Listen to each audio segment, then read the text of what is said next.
Hey guys, welcome back, it's Ripe again. In today's title story, my neighbor tore down half my house while I was away to build a big garage on my property. Here is what happened. And the first one starts like this. Hi, I want to tell all of you about something insane my neighbor did and how it took me half a year before finding out. First, a little about myself to get things started. I live in a European country and work for a company that does business in a few of the surrounding countries as well. After about 5 years, I was offered a promotion, but the only catch was that I would have to leave and go live in one of those other countries because that was where the job was. I decided to agree, but the question of what to do with my home remained in the air. You see, I didn't want to sell my home because I felt like I could still get good use from owning it. I would have a place to stay when I come back to my country on holidays or even on long business trips. I could rent it out when I'm not there to make some money on the side. And also, it was great to not have to move some of my stuff I didn't need to bring it into storage or try and sell it. I could just leave it there and not have to worry about it, so I really only packed what I needed and loaded it up into a van before leaving my home and country. I left a lot of big furniture that was not worth moving and instead planned to just buy new ones for the new place and spend some of my increased pay for it. My neighbor and I were never on speaking terms, so he didn't get any knowledge about where I was going or why. We had very different personalities and being around him kind of made my skin crawl. He was obsessed with flaunting his money to let everybody around him know that he was rich. He had a ton of fancy new cars that he didn't really even drive and all the latest stuff, no matter how pointless it was. Talking to him was even worse because he would think he was very pretentious and nobody would know what he was talking about. I knew though, and the only reason I didn't call him out when he was wrong was because I knew his ego was just huge. After about 6 months in a new country, I was miserable and wanted nothing more than to come back home. My new supervisor, co-workers, even the work itself caused me to dread waking up in the morning. For me, the money is not worth being so upset, so I decided to try and get my old position back and go home. It turned out that I couldn't get my old job back, but another company located in my home country was willing to hire me after seeing my impressive resume. The job and what happened with it when I got home is irrelevant, just take note that I was gone for half a year and I didn't tell my neighbor when I did. So, when I came home, I saw what I can only describe as a disaster. My house was half the size it was when I left and I knew it was not my brain playing tricks on me. Because literally almost half of the home was just gone and a bad job was done to put up a wall like it was natural. The house looked almost lopsided and I was in pure shock. You wanna know what was in the place of that half of my house that seemed to just disappear? Well, I'll tell you, a giant garage that seemed designed to fit about 10 cars in it. You can have one guess to figure out who did this, but since there's only one other character in this story, you should be guessing my neighbor.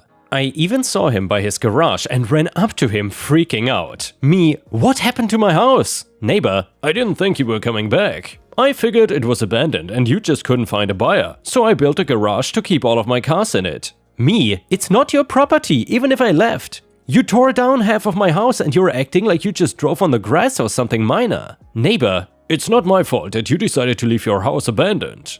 I couldn't leave my good cars out in the rain and there was free land just sitting right here. Me, it clearly wasn't free land because that just doesn't exist. Either I owned it or somebody else owned it. Empty houses don't mean that the land is just up for grabs. What if I tried to sell my house when I was gone and I found out you destroyed the damn thing? Neighbor, I don't know what to tell you. I needed a garage and it's here now, so you might as well accept it. You can still live in the house, you just cannot go anywhere near my garage or the cars. I needed the space and took it, you still have plenty. This guy's ego was so big nothing seemed to be able to get past it and into his brain. On the list of things I wanted to do when I came back home, finding a lawyer was not on that list initially. I wanted to start my new job, go and visit my family and friends, but no, instead I was trying to find a lawyer that specialized in this kind of thing. When I did and told him about it, I found out that I could actually do 2 things. The first being suing the neighbor for money, since he destroyed my house. The second was I could actually press criminal charges for him trespassing on my land and building without any kind of proper license. I did not even think of that, but yeah, the garage could not be legal without approval and he couldn't get any to build on my property. In court, he really tried to argue that I had left the property abandoned and that it had no owner at the time of his construction. I got asked if I still owned the home and I told them that I did and I was still paying my taxes and even getting people to maintain it. If you're wondering why they didn't say anything, the neighbor told them that I approved the construction. It was really simple because I had the proof the home and land were mine and he just had stories. All bad ones that boiled down to him saying finders keepers on the house. So, of course, I won and he had to pay me money, destroy the garage and pay for my house to be rebuilt to its original specs. That was only the first of his legal troubles though, since he had a big ego, he was not even trying to hide what he had done. In his mind he was fine doing it, so no need to try and lie to the court about it. Since he essentially told on himself, he was found guilty for trespassing and destruction of property. Mr. Rich Neighbor was now going to jail and he seemed genuinely shocked. Like, since he had an expensive lawyer, he figured he could get out of anything. The land did get put back how it was and the half of my house he tore down was rebuilt. Meanwhile, those luxury cars he was so proud of ended up needing to mostly be sold. He had lawyers to pay in addition to what he owed me.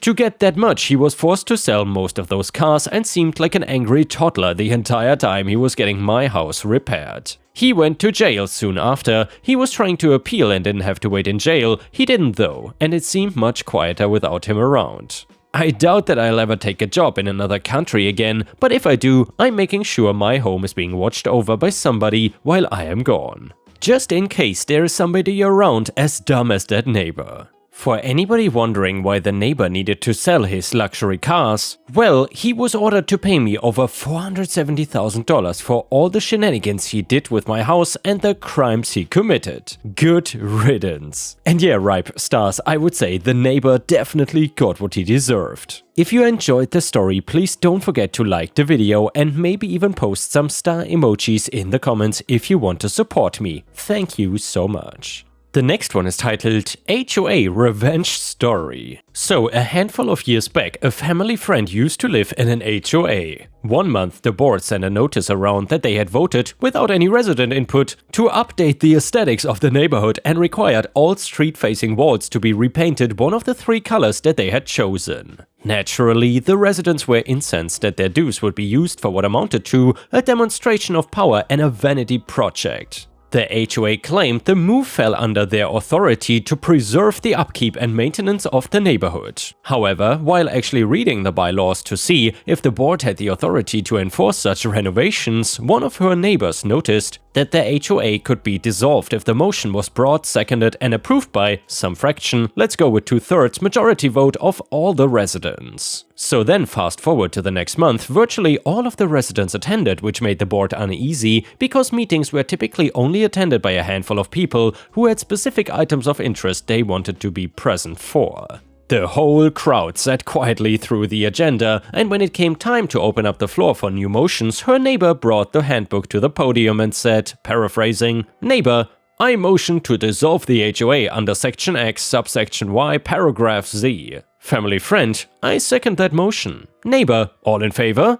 The whole room unanimously, aye. At this point, the board was spluttering, trying to figure out what had just happened as, job done, some of the residents had already started filling out. Apparently, it took a bit of time for neighbor to explain to the secretary the nature of the motion and the fact that the residents far surpassed the quorum and majority necessary for a legitimate vote. The secretary reviewed the handbook and told the chairperson that it was all according to the letter of the bylaws. The chairperson tried to bluster and tell the room that they had to come to order so they could discuss the matter further. Apparently, the neighbor told him something along the lines of, "Come to order to discuss what? The HOA meeting is over because there's no more HOA. We just dissolved it." I asked family friend if that was it. She said the chairperson ended up sending a letter around telling them that, "I recognize that you're all very upset, but let's not make rash decisions," and that they could discuss making some changes to the renovation plans. But it was right there on the record. The HOA had been legitimately dissolved, so no one showed up or responded, and eventually the board gave up trying to regain power.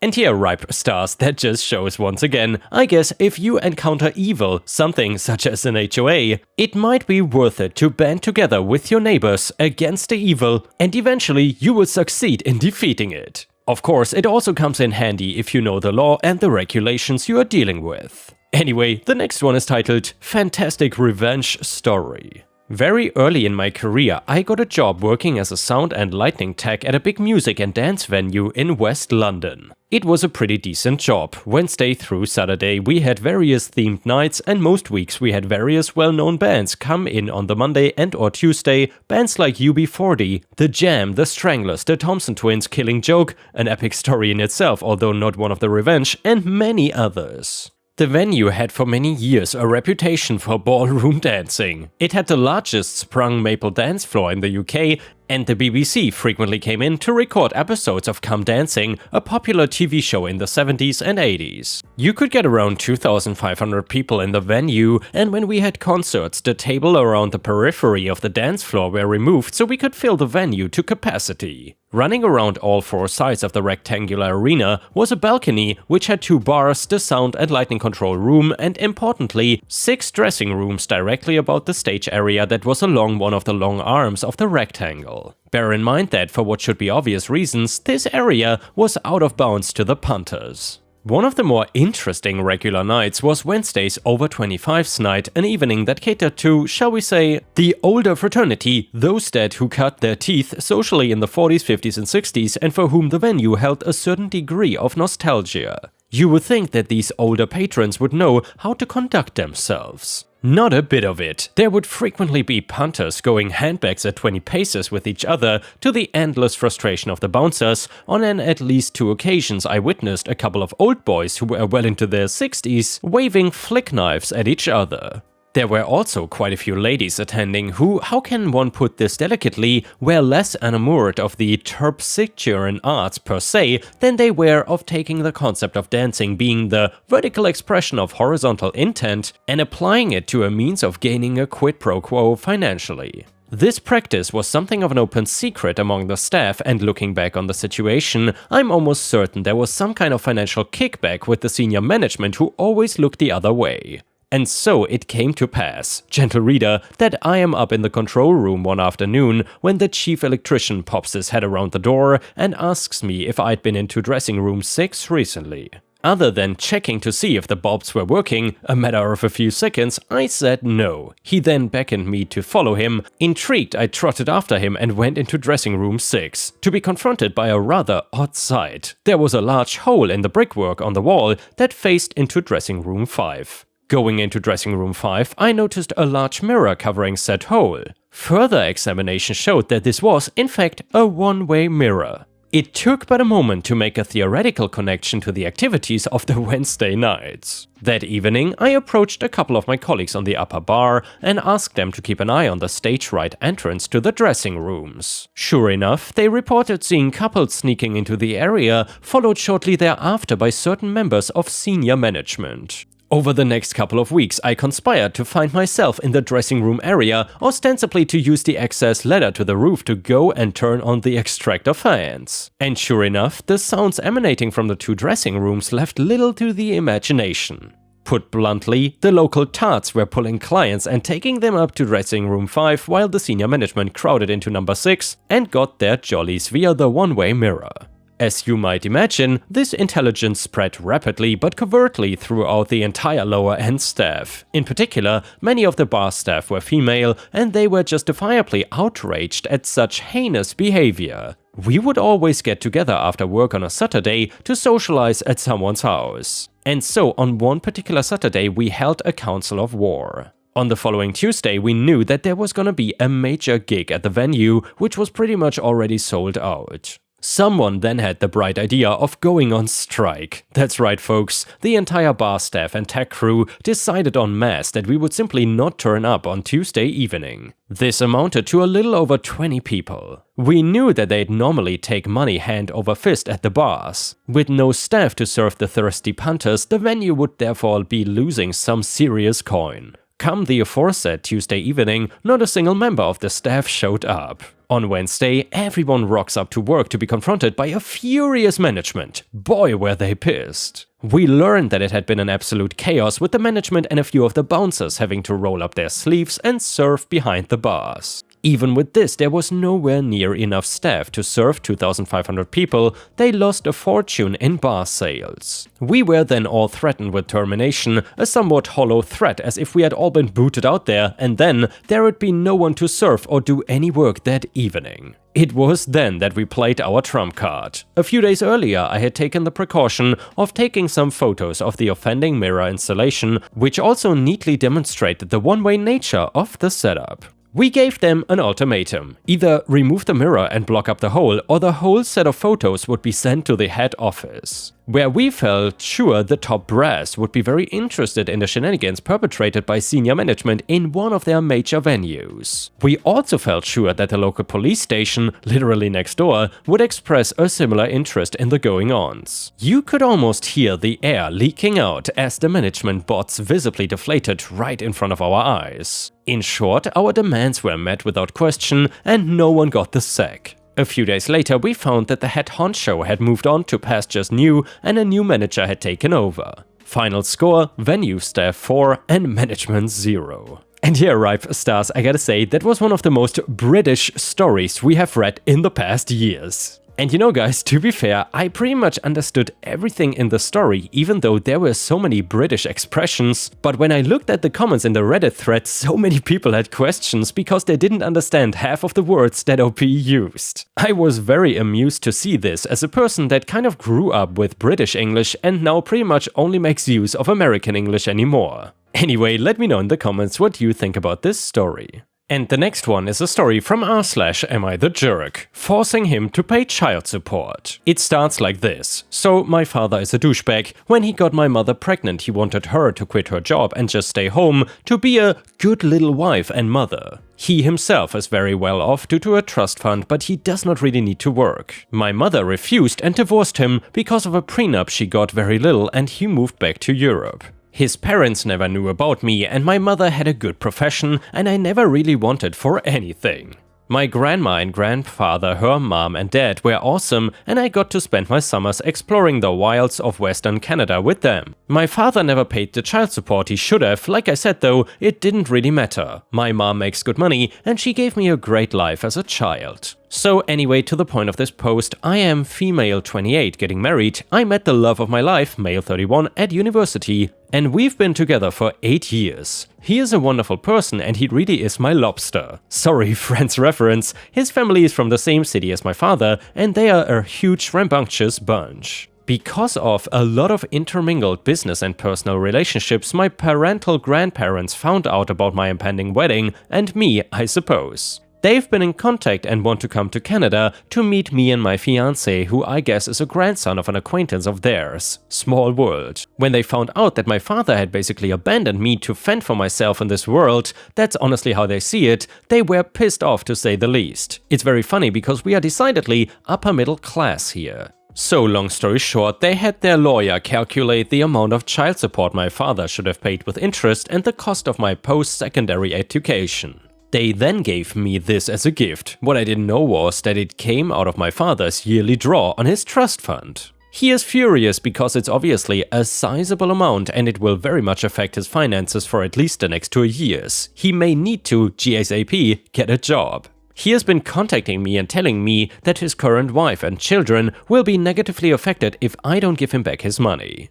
To be honest, I don't really need it and I guess I'm entitled to it and I'm getting a trust fund now as well.